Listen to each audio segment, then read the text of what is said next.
Welcome to Product Rising. I'm Elizabeth Ames, the executive producer of Product Rising, where we focus on providing meaningful information and insightful conversations about how to succeed in product and advance your career. If you find this information helpful, please follow us and recommend us to others. Today's episode is the final interview in our series, The Visibility Equation. This series was created and is hosted by Surbhi Gupta. With nearly 2 decades of experience driving product innovation across big tech and startups, Surbhi brings a wonderful blend of curiosity and experience in human-centered leadership to this series. Our guest in this episode is Ha Nguyen. Ha is a founder and the managing partner at NextStep Advisory and Consulting. She often works as a fractional COO within startup companies. Ha is also known as an extraordinary community builder, having been a founder and board member at Women in Product, as well as a founder and co-CEO at Product Leaders Summit.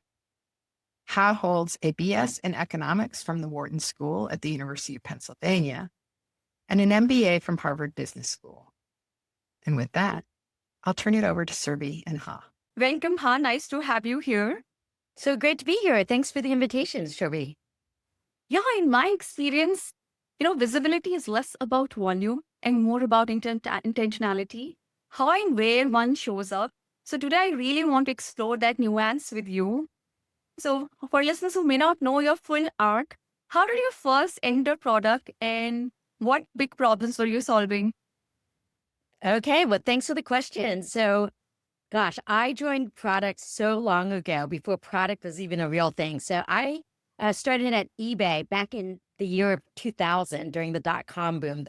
And at the time, they were looking for just really, really smart people. And somehow I faked it until I made it, I think. And they offered me a role starting in product management, where I learned the ropes of what being a product manager is. And since then, I've had 25 years in tech, 16 years in product leadership roles, 5 years in venture, in the last 5 years in different COO type of roles. I'm also a Women in Product board member. And so this is my favorite community to be speaking with. And thank you for having me. Oh, that's so cool. So you are like from the dot-com era. Okay, very. Yeah, that dates me, huh? You could probably do the math in terms of my age. I think it adds to your experience these days. It's about experience, not the age, really. So tell me, when you look back at your early career, were you really thinking about visibility at the time, or was it something you understood later in the years? Yeah, thank you for asking the question. I would say it wasn't intentional for me. But one thing that really helped me in terms of thinking about using my voice and visibility was that I had attended Harvard Business School. Now, prior to that, actually, and people are always surprised when I say this, truly, I was an introvert. So I grew up in a small rural town. I had, in Pennsylvania, I was a refugee immigrant. I had no mentors and no sponsors. And somehow I made my way to a couple fancy schools. But it was at Harvard Business School that I learned to use my voice, per se. As many of you know, they teach the Socratic case method, and half of your grade is class participation. So if you didn't speak up, then you might not pass the class. And so I just learned to, even if I was too shy, if I was scared that I wasn't making interesting points, I still learned how to sort of speak up. And so that served me really, really well in my 25 years in tech. Earlier in my career, sometimes I'd be the most junior person in the room, and I would learn to speak up and use my voice to share what I knew about our data, our customers, any insight that I might have had that our executive leaders might not have had. Later in my career, I learned to speak up, especially being in executive tables and boardrooms where it was all men, and it could have been very intimidating. But again, I think the habit and the repetition of just learning to use my voice, I think really served me well throughout my career. Okay, so that's like a true story in most women's life. I hear whether it's Lean for Cheryl, like reading her story. So every woman has that something common.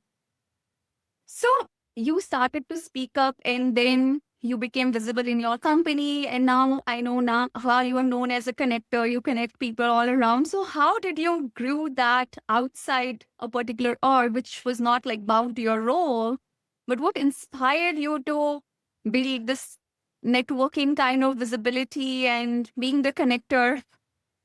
Yeah, so about 10 years ago, I started building a couple of communities.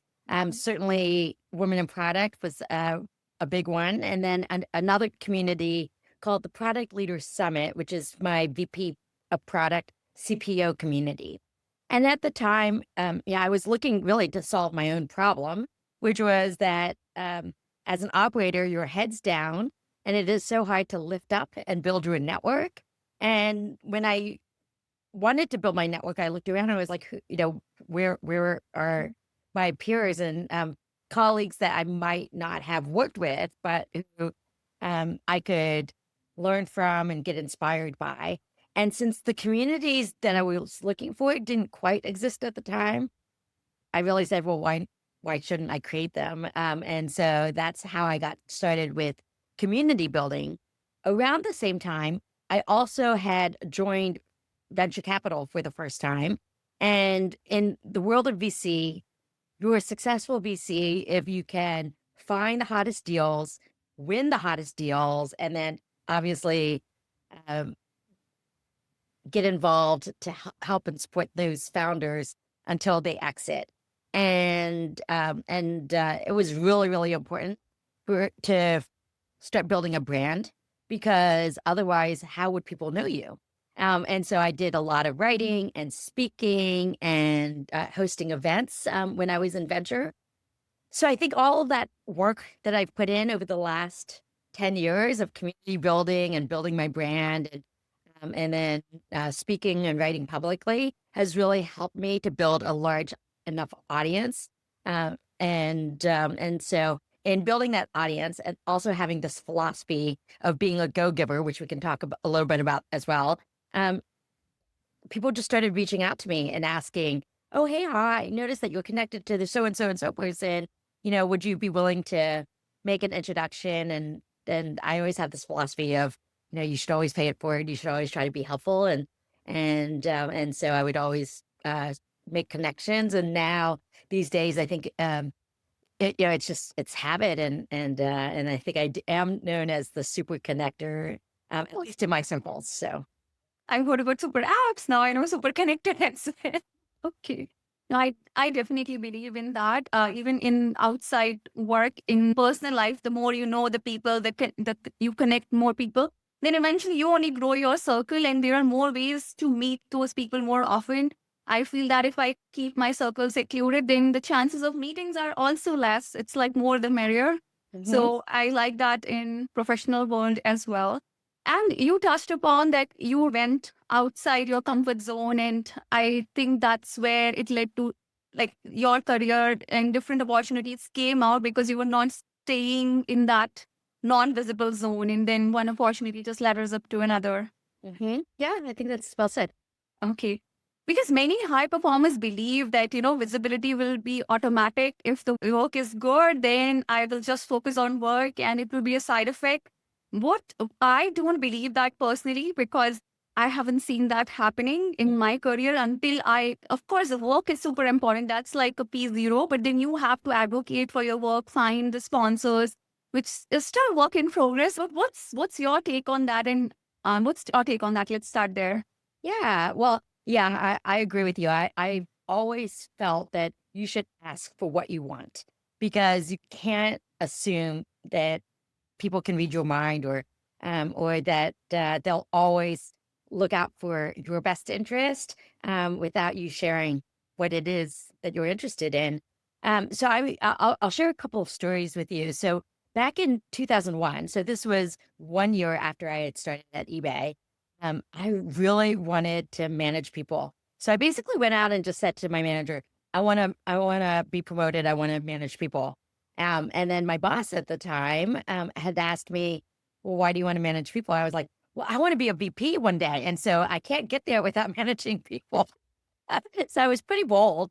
So you know what she said to me? She said, "You're not ready yet." But at least by articulating that to her, she put me on a plan, right? She said, "Okay, I mean, first of all, you still need more experience as a PM. You've only been a PM for 1 year.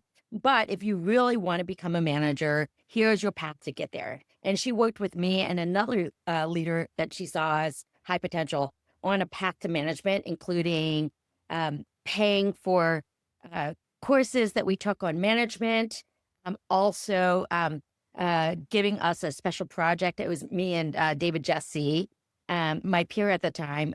We had to come up with the PM career ladder at eBay. Because again, back in the day, PM really didn't exist. And so there was no career ladder, and we had to define it, which is what are the roles and expectations, and what does success look like as a PM, as a senior PM, as a group product manager, as a director, as a senior director, as a VP, et cetera. And so we did that. And then a year later, I ended up getting promoted, and a bunch of my peers ended up rolling under me in my team. So that was one example. The other example that I wanted to share was back in 2000 and I'm going to say 8. I had left eBay. I joined a startup as their head of product and content, and I was on the executive team. I went on maternity leave. It was after having my second kid, and came back and noticed that a couple of my male peers had gotten promoted from director to VP, and yet I still hadn't gotten promoted, even though I was leading 2 very, very important functions at the company. And so, after being very frustrated, I drummed up the courage to ask my boss, who was CEO of the startup at the time, "Hey, look, like I'm doing the work, I'm doing the role. I want to be a VP." And you know what he said? It was really funny. I remember this distinctly. He was like, "Huh, I hadn't thought about that." And he was like, "Okay, well, let me talk to the board about it, et cetera, et cetera." And about 3 weeks later, I ended up getting that promotion. But it surprised me because I was doing a great job. I was, and I was leading these functions. My CEO kept giving me more and more responsibilities. I was on the executive team. I was essentially doing the role. And I think for a while, I was just expecting that he would see that and just automatically promote me. But it wasn't really until I brought it up that he did anything about it. So it wasn't that he wasn't supportive of me. It was just that as a CEO, he has 1,000 things going on. So the last thing he's probably thinking about is like career development, for every single person at his company and on his team. But because I spoke up, that not only just gave me my first VP title, but after that, I just kept getting phone calls from executive recruiters about other VP opportunities. And that was another learning that I had, which is once you get the title, that's when all of the recruiters start contacting you, but they won't take a chance on you before you get the title. So that's a couple examples of how like using my voice and speaking up and sharing what I want really served me very well in my career. That's super inspiring, because I think that just as if you would not have asked for it, then it would have happened. And let's also say there could be, I think you were definitely capable, and also you had good leadership who heard your voice and created the path, whether it was like some learning in the first instance where at least you were aware, okay, this is the gap, and then you could cover. Otherwise you wouldn't even be aware, and they wouldn't be aware that these are your like intentions going forward. So, but there could be another scenario I'm trying to explore for our listeners. If somebody gets that courage, shows up and is doing the work, but is not encouraged by their leadership, do you have any example, may not be from your career path, but for someone you have coached, or what would you advise? Yeah. Well, I mean, so I've been very fortunate in that I have always had really, really great, exceptional managers, leaders, CEOs I worked with. Some of it is I also do think that you create your own luck in this world, and so we can touch upon that. But I'll give you one example. So in 2013, I was the VP of product at a company called Stella and Dot, and we were hyper growth at the time. Sequoia backed company. When I joined, we were at 34 million in revenue. By the time I left, 4 years later, we were at 300 million in revenue. So it was a hyper growth company. That was I believe it was my third VP of product role. And I was starting to get restless after having done VP of product roles for 14, 15 years at that point. And I really wanted a COO role. And so I went to my CEO, who I had a great relationship with, and said, I want to be a COO. And at first, I think she was less supportive for two reasons. Number one was I was just really, really good at my job. And so I think that she didn't necessarily want to lose me in that role. And then the second is that I think that she still had some questions on whether I could do the COO role because she hadn't seen me in that capacity. And so even though we started going down that path, a year after that, I felt like it wasn't moving fast enough. And so I left because I felt like there might be more opportunities for me outside of that company in order to move closer to my career aspirations. And so that's one example where even though she was always supportive of me in my career, it just wasn't moving fast enough based on my own internal timeline that I did something about it. That makes sense. And also sometimes there wouldn't be enough opening, right? There wouldn't be a need in the company. And then also you have to figure out whether you want to stay and for how long you want to wait for that kind of opportunity to open up or create your own opportunity, as you said. You have a very fascinating career journey and you've always, it sounds like voiced up, okay, I really want to do this. Create it or might find my way. I think that has been your journey. It's quite interesting because usually women don't speak up and it takes them a lot of time to go up and show. Yeah. Yeah. So tell me, before you start, as you said, you come from an immigrant background and you were not like that. Did you adjust your voice, tone, or presence to fit into this kind of mindset and showing up? Yeah, it's Behind a really the good scenes, question, right? just So, behind. Sorry. yeah, I mean, I would say again, and so many people do reach out to me and share, that my story has inspired them, but that they don't feel like they could be me. And for all the listeners now, I will promise you, you can absolutely be me because I will remind everybody that I came over refugee immigrant from Vietnam. I had no money. Grew up in a small rural town. There was no tech. There were no role models. There was no mentors. I was a shy, introverted, quiet kid. What I do believe is that, first of all, you have to put in the work, which is, I think, a very important reminder for the Gen Zers out there. It's like, you can't just expect to work a 20-hour week or a 30, 40-hour week and kind of get as far in life, at least early in your career, maybe later. But you put in the work, you achieve outcomes and then you build the habits to continue to use your voice and get bold and ask for what you want, and you will eventually get there. I will say that, it is so important to surround yourself with people who believe in you, all along the journey, because that helps as well. Because once people tell you, that you're good, you will start to develop the self-confidence in yourself and that, self-belief, which is super important. And so again, as I mentioned, I was very lucky to have amazing managers early in my career and sponsors, who pulled me up with them. And when I didn't have that, I wasn't afraid to take the risk and leave. And so again, back to something that I said earlier, I do believe in this world that you create your own luck. But yeah, I'm just a big believer of you manifest what you want and you create the daily habits that compound and you will get there. I promise everybody in this audience that can be your journey as well. Yeah, I agree. Even from my own journey, I feel like first you need to have that intention. Okay, I want to do this. Then you find your way. In a way, that's how you create your luck. You get connected to those kind of people. You prepare yourself. But any other tips from your journey? Because you've touched upon creating your own luck, and any suggestions for our listeners? How can they create their luck in addition to being ready and showing up? Because as you said, nobody else is going to think about someone else's career unless they are thinking about it. They have to be the best advocate, and then others would start paying them attention. Yep.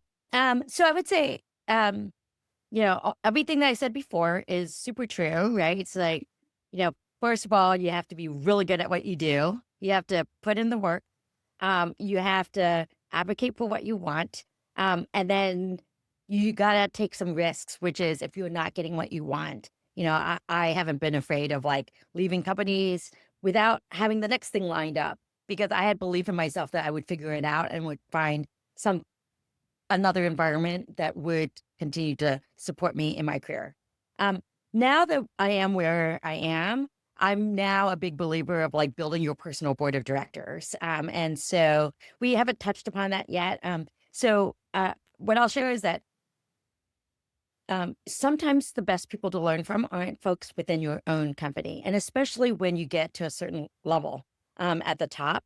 And you do really want to surround yourself with a true pure personal board of directors. So on my, and I've written and spoken about this a bunch, on my board of directors is our WIP president, Deb Liu. She and I have been friends for 23 years, but she's a great person who I turn to for career advice.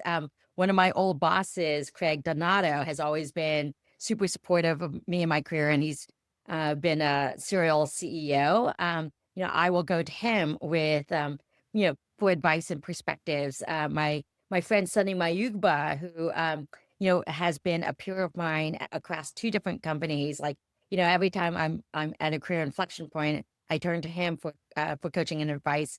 I have a exec coach friend who hasn't ever been my personal exec coach, but every time I'm in a crossroads, I'll turn to him as well to help me think through things. And so it's super important to surround yourself with folks that like know you, value you, understand your strengths and your development areas, and will tell you the truth, right? And really open your eyes to like the possibilities, or tell you when you're maybe not thinking about things in the right way. And so, yeah, that's, I think, the other sort of piece of advice is later in your career, really think about building your personal board of directors. Yeah, it's like having good, excellent, I would say having people that care for you, having some intention rather than volume. Again, it's really the quality of people who are ready to invest in you when you need their help or run an idea with them.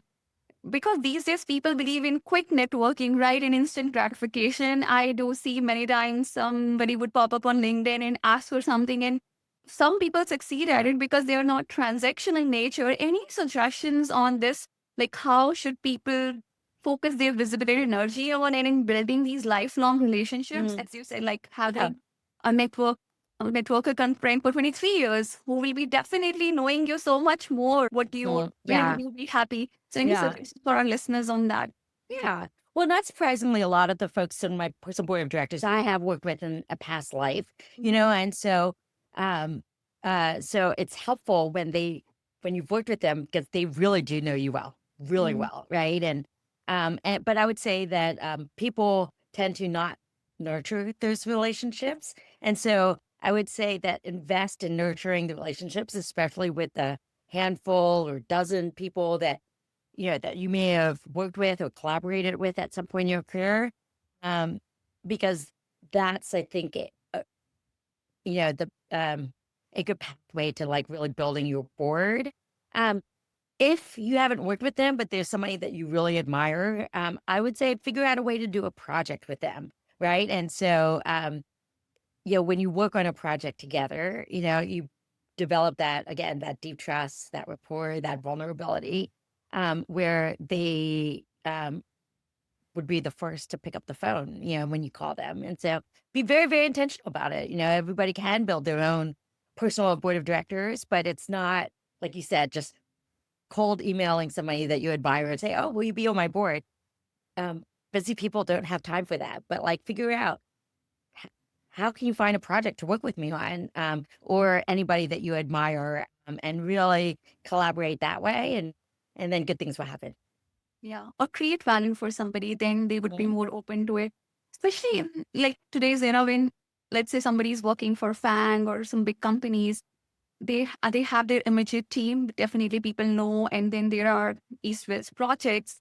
However, finding people often ask this, okay, how do you find a sponsor in a big company who is really interested in developing somebody else's career?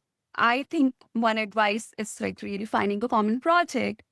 I don't think there is any other way. Like, unless somebody knows about your work, how would they advocate for you? It's kind of an impossible Yeah, situation, right? yeah.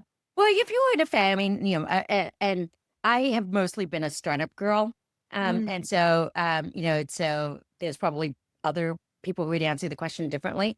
But I believe in developing relationships with your skip manager, right? Try to get on their calendar once a month, or go invite them for coffee. I think that that's super important. I think that there are leaders within the company that you should develop relationships with, even if you're not directly working with them. And again, like, be bold, and invite them for coffee or lunch, and keep inviting them. And I was listening to this podcast the other day of how Harry Stebbings of 20VC had cold emailed the CEO of Salesforce, Mark Benioff, 54 times before Mark finally said yes, to being on Harry's podcast. I mean, 54 times. Most people kind of email once and then kind of give up if the person doesn't respond. So that's the type of like grit and resilience and persistence that you need in order to stand out, right? So just I think be bold, and make things happen, and good things will happen to you. You have an idea for me for my podcast. There are a few folks like that. Oh, yeah. Sure. Yeah. You can't just stop at one. Because the other thing, too, that people forget is that it's not that they're ignoring you. It's that busy people probably are inundated with emails and requests. I'm probably sitting on 1,000 emails right now. But when somebody pings me twice and maybe even a third time, it's like, okay, yeah, sorry. Like that was sitting in inbox. But thanks for resurrecting it, and so I would say that, like, yeah, sometimes it's definitely not personal. It's more on the person that you're asking. Is they're just Yeah. I mean, it's really never busy or personal. buried in the inbox. It could never be personal. They don't know you, but somebody wants to see, like, okay, you're really coming up with something valuable for the community or for them. Yeah, Something is yeah, there. that's right. Yeah, It's not like you're just casually yeah, saying, yeah, I'm yeah, free. Never ask somebody you're free, because I think that is like a big turn off. yeah, Even ask me, hey, let me know when you're yeah, free. I'm generally never free, but I can create time if yep, it's important and valuable. yeah. Yeah. And I would say, I mean, a couple of additional pieces of advice too is, make the ask very concrete, Yeah. and time bound, right? It's like, I only need 15 minutes of your time or 10 minutes of your time. And, happy to, you know, uh, call you on your cell, like, after you put the kids to bed, or meet up with you for a quick coffee sometime in the weekend, or just, be very specific with the ask, make it easy for them. And then I love what you said, like, try to add value, not just asking something of them. So I get asked all the time, oh, hi, hey, can you help me with this? Or like, I see you connected with that person. Can you make a woman intro? I'll do it because I do believe in paying it forward, but there was definitely no, oh, here's how I can help you. And I always wonder about that. So Yeah, yeah, no, that's really nice of you. I appreciate, there should be some role models like that as well. And I personally believe in karma a lot. I generally just do like, oh, it's the right thing to do and there's no harm and I can do it, then I would do it without expecting like what I'm getting in return. And if it's meant to be, somehow the universe conspires and someone else could help me when I need right. help. That's Yes. how I always see there is a vicious circle. Yeah. And yeah, and it's what call the Go Giver. And there's a book that everybody can buy called The Go Giver, which is very inspiring of how sometimes you feel like things need to be transactional, but the reality is the more you give, the more you actually get in return. But you have to give with no expectation of getting anything in return. And that's when good I things happen. truly 100% believe in that. And I have so many examples in my life where those things have happened. So 100%. I also want to touch upon, you mentioned about networking up. How do you build relationship with your skill? So have you seen any common mistake which people are doing when they are building this or when they are managing, which other people say, oh, managing up? I generally don't believe in that, because then you're being very manipulative in a way. You're not building a real relationship. I want to hear from you. What are the mistakes and maybe best practices that you would advise our listeners to do when they are trying to build real peer relationships with their higher ups? Yeah. So I would say, uh, I'm gonna sound like a broken record, but you have to be incredibly good at what you do, and you have to put in the work because um, there there will be discussions, even if your skip or other leaders in the company haven't worked with you directly. Those discussions are happening during annual reviews, promotion season, and so if you're doing good work, your name will come up, and so when you go and reach out around the ask, it won't be that hard because you won't be unknown to them. They'll have heard your name. So I would say that the mistake that people make is, that they do average or mediocre work and expect, that somebody higher up is going to pay attention. So it goes to back to the fundamentals. Um, but when you do reach out, right? I think we talked about a lot of ideas already of like how we can get on busy people's calendars, which is make it easy for them, give them, offer them something of value. If you know that they're like super excited about like a passion project, but haven't been able to get off the ground, like, raise your hand, say like, I want to lead this, this initiative, for you. Or how can I be helpful? To you. And I'm willing to like roll up my sleeves and do anything. And so you just have to be the person that like somebody pays attention to, right? And another sort of philosophy that I have in life is you should always try to think about if you were the person on the other side, if you just boil it down to first principles and put yourself in their shoes, like what would you want to to read or have said to you that would make you perk up, right? And so if you just think about the person on the other side, I think you have your answer. Yeah. I think empathy is one of the big skills that we need even as product managers, not only for products, but if we think of ourselves in a similar way, then how do these users or leadership is thinking? Very well said. And also, I think once you sign up these projects, because many people are willing to, yes, raising their hand, but then how do you actually do it? That creates the impression or breaks the impression, because people volunteer, and then if they're not doing their best work in those situations, then I think better not sign up. That would be my suggestion to folks. Mhm. Is once somebody is giving you a break, then do your best work. Of course. Of course. Hi, any other ways to build visibility outside your work where you don't have an opportunity to work with people, but you are like, maybe let's say, let's somebody, for example, they always say that there is no experience if somebody wants to become a president of the country, because that's the first time they're going to be in the role. So if somebody wants to do a different project, volunteer, or be on a board, something like you have done in your career, many different things, how would you suggest they can, like, what they do if they, like, It depends on what you're aspiring to. So I've given this advice before, for folks who were kind of like me 10 years ago, who let's say in a VP role, but looking to break into a different role.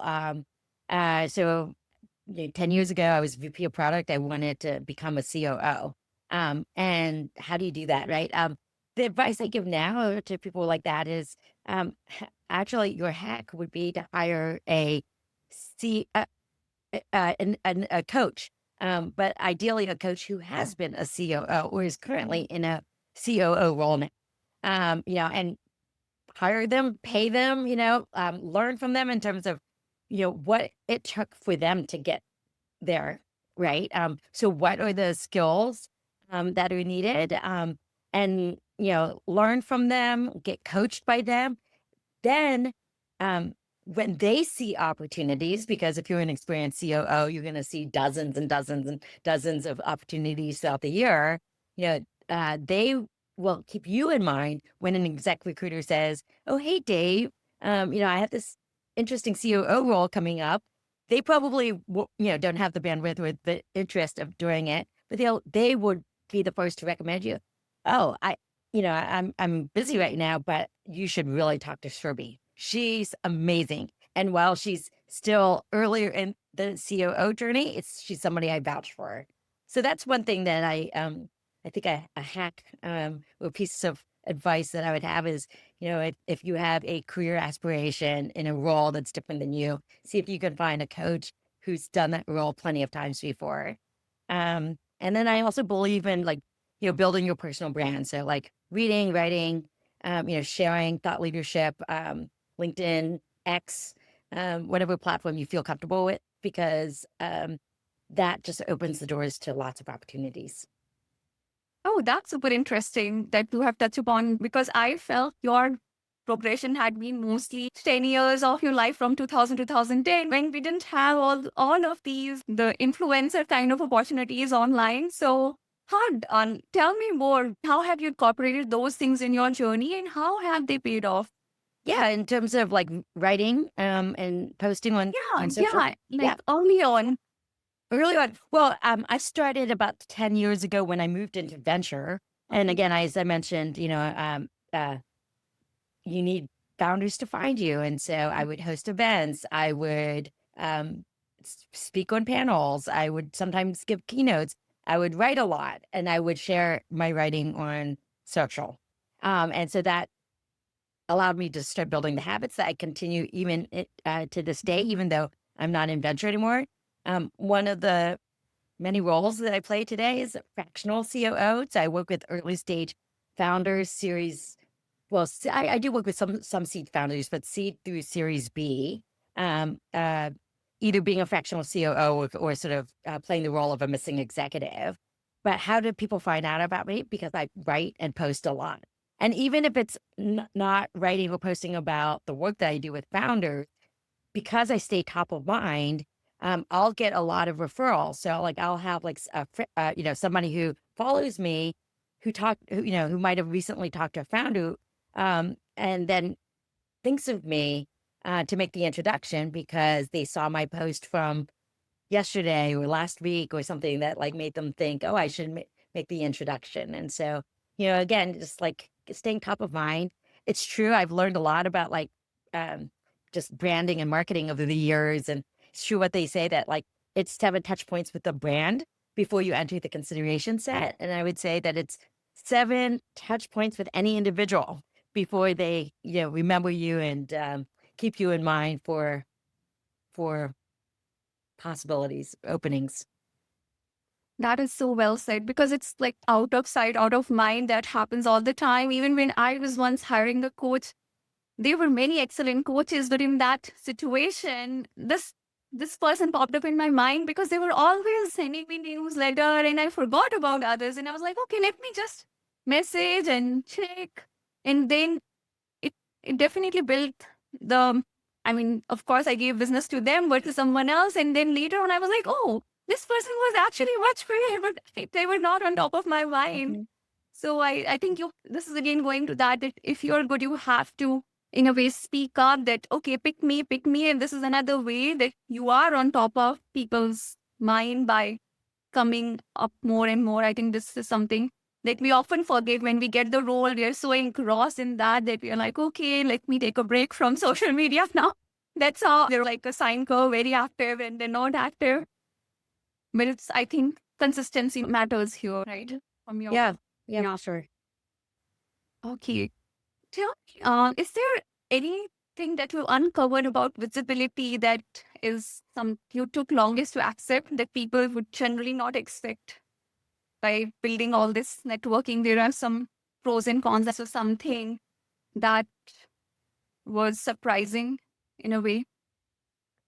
I don't know if it's surprising, but like, I mean, what I do find these days is I mean, I get asked a lot, I think the number one thing that I get asked for is probably warm intros. The number two thing I get asked for is, oh, tell me about your work being a fractional consultant. I'm really interested in that path. I'd love to learn about your path and how you get clients. And again, the busier that you get and the more visibility that you get, the less time you have in your hands. And I always worry a little bit about like my personal bandwidth and my ability to prioritize and also um, give back to the community and be a go-giver. And so I try to find more scalable ways that I can help people. So one way that I help people is I'll write about my experience from time to time. So, now that anybody asks me like, oh, tell me about your life as a fractional consultant, I have 2 or 3 blog posts that I can send them. It's like, hey, first read this. And then let me know if you have any additional questions. Or if I get a warm intro request, like, if I don't know the person really well, I'll just tell them like, I don't really know that person well. Let me know if you have a warmer connection. And if not, I'd be happy to try. But like, I do have to sort of pick and choose how I spend my time. And so I'm kind of giving clues to different people that like, hey, there's a lot of resources out there, not just me. And so that's the one thing I think that's kind of surprised me the most. Maybe it shouldn't have because it's pretty intuitive, but like I just did not realize that you get to a certain point and like then the asks and demands of time, unpaid, become greater. Yeah, you become a node of demand. I think one advice I would like to give listeners here that rather than asking you directly about, okay, what's, for example, the CEO, fractional CEO role, they should read about your newsletter and then come to you if there is something still unclear. I With think like the 3 question is more specific valuable. questions. Yeah. Yeah. Yeah. You would be Instead of, I interested. would say 3 specific questions that I haven't written or spoken about before, instead of just ask me, oh, can I learn about your career? It's like, I've written about my career. I've spoken about my career. So yeah. And that is creating a value. For example, if someone comes up with a very good question, it might trigger you to write about it, right? Because you're like, Yeah. oh, I Yeah. haven't thought Or about just it. say like, hey, this person put the work in. Yeah. They were thoughtful. They're worth me spending the 15 minutes or 20 minutes. Yeah. I would meet such a person because he has triggered an idea in my head. And sometimes I observe that I learn or I am able to better understand my own insights when I'm talking to somebody else. So I would be like, I'm just hearing a person and I'll be happy to sit 15 minutes with such a person who is coming up prepared and bringing some value. So you're also alluding to that. Now I would love to spend last few minutes to get to know you a little bit more, something that generally people don't know about her. So, what Hmm. are other things that you like to do? You have a very diverse personality. You've tried many different roles. So, what brings you energy? What keeps you always up for trying a new, different challenge? Yeah. Let me think about some of the things I haven't touched upon. So, mission is and values alignment is super important to me, and I do write a lot about it. Having worked with many, many, many, many founders and CEOs throughout my 25 years, um, I've come to realize that like life is short, careers are short, and it's so important to work with really, really good people who want to change the world for the better and make it better, and who treat people with a people first lens. And so these days, I choose where I work and who I work with, and they have to be incredibly mission driven and values aligned. And so that's something that that I want to share that we didn't touch upon in this uh, short 45 minutes. I think in terms of like personal interests, and I do think that like life is short, and I just wonder like if I'm spending more enough time like right like I have 2 adult kids. So I have 3 kids, but 2 of the adult kids in college. And, it is true what they say, the days are long, and the years are short. And so am I spending enough time with my kids and my, just my family? Am I traveling enough to see the world. There were like way too many countries that I probably visited 30 some countries, but there are way more countries that I need to go out and see. I happen to, love to spend brainless time when doing laundry and watching football. I am a really decent poker player, so I love playing poker. I need to get back into piano. So I love playing the piano, even though I don't prioritize it. I need, I always feel like I'm behind on AI. So that's something that I also want to prioritize. And then health is probably the other thing. So yeah, there's lots of aspects of how, like, there are aspects of every single individual. And so there's 24 hours in a day, and you do need 8 hours of sleep. And so just prioritizing and thinking about, like, how do I want to spend my time? And then saying no to more things that don't bring me joy. Yeah, everybody has to live this full life with various other elements. So tell and then actually for our listeners, how do you balance, like, okay, trade-offs are there like any other scenario in our tech life? How do you balance, okay, this is something, okay, I'll go and do this event maybe because I think you're getting energy out of it. It's uplifting you as well, other than just being good for work, right? But still, you have to say no to some other personal commitment or any other work commitment.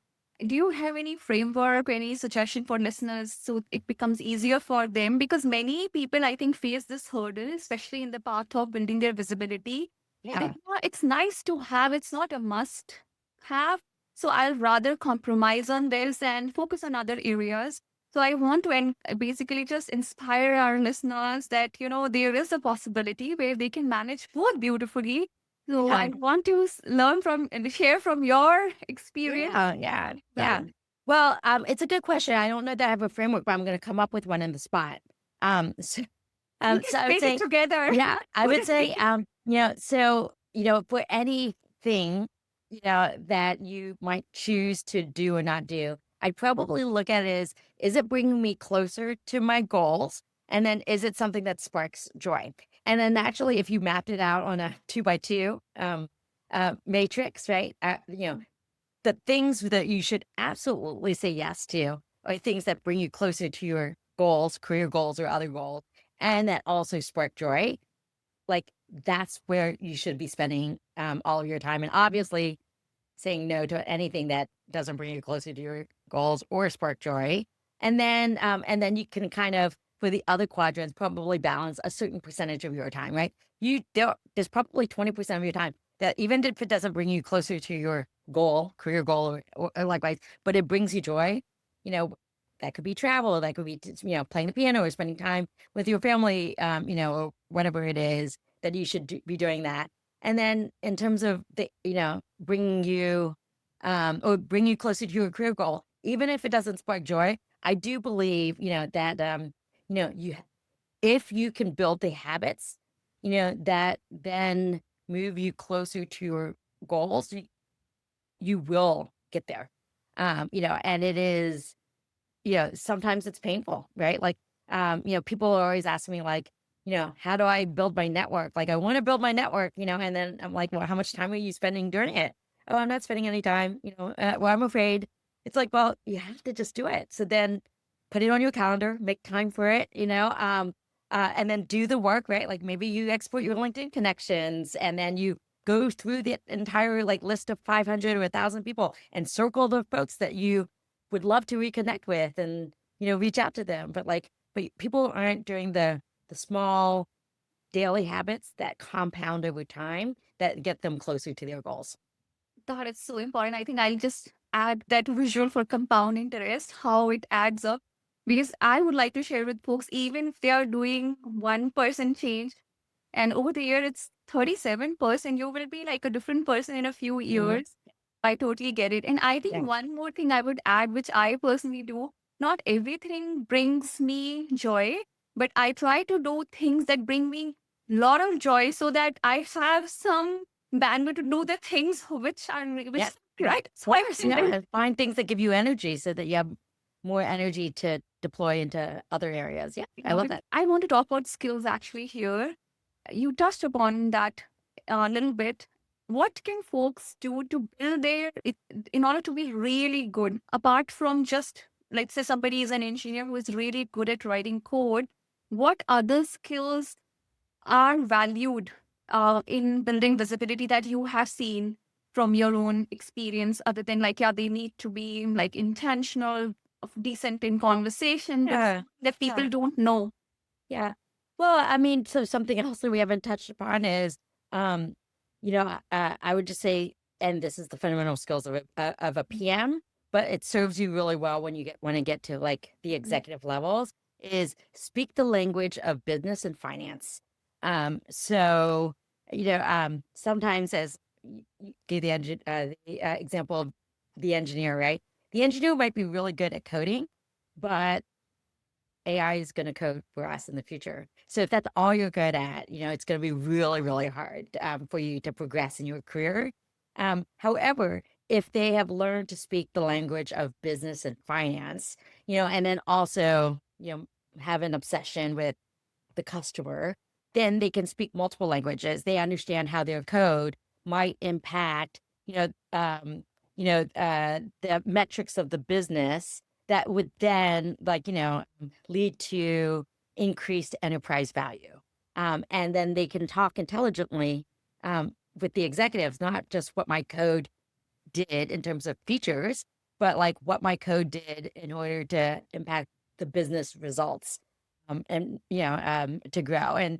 And people really respect that, right? Which is like you can speak multiple languages within the company. And by languages, it's not English versus French, but it is different disciplines within the company. So These are, in fact, very important languages because you need to be absolutely clear in your thinking. Then only you can do this clear communication in all these different languages. What you're unpacking is that visibility is having your core skills set and then having clarity in expression by learning all these different languages. Maybe we can call we can invent some word here like visibility languages. Yeah, able to connect with your audience.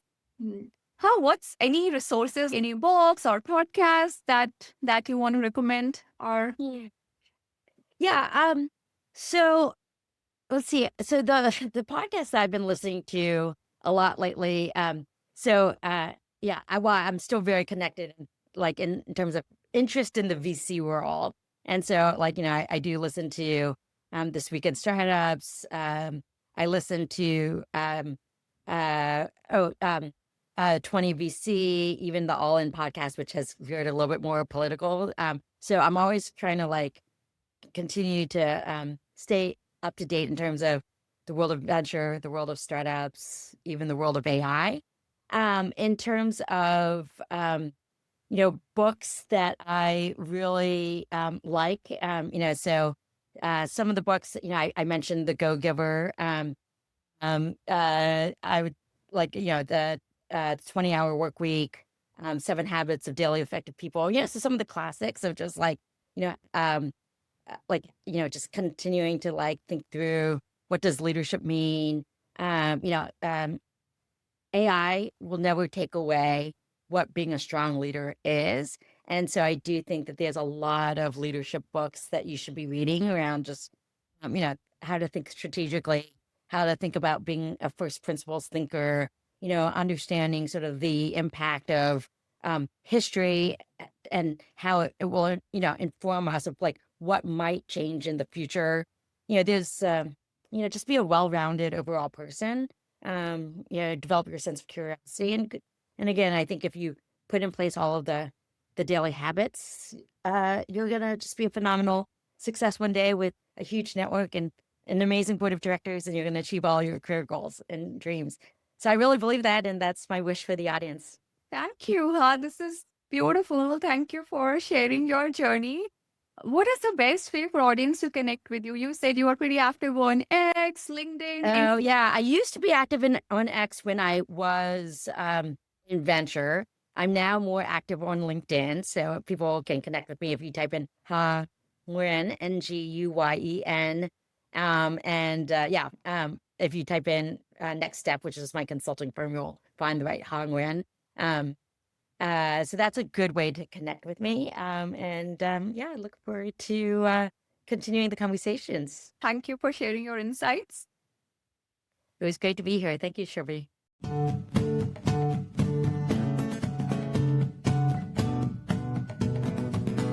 Thank you for listening. This podcast is an original production of Women in Product. Follow us on Apple Podcasts, Spotify, or the Women in Product YouTube channel. Leave us a review so that others can discover us, or share this episode with others. Original music provided by Jimmy Hahn.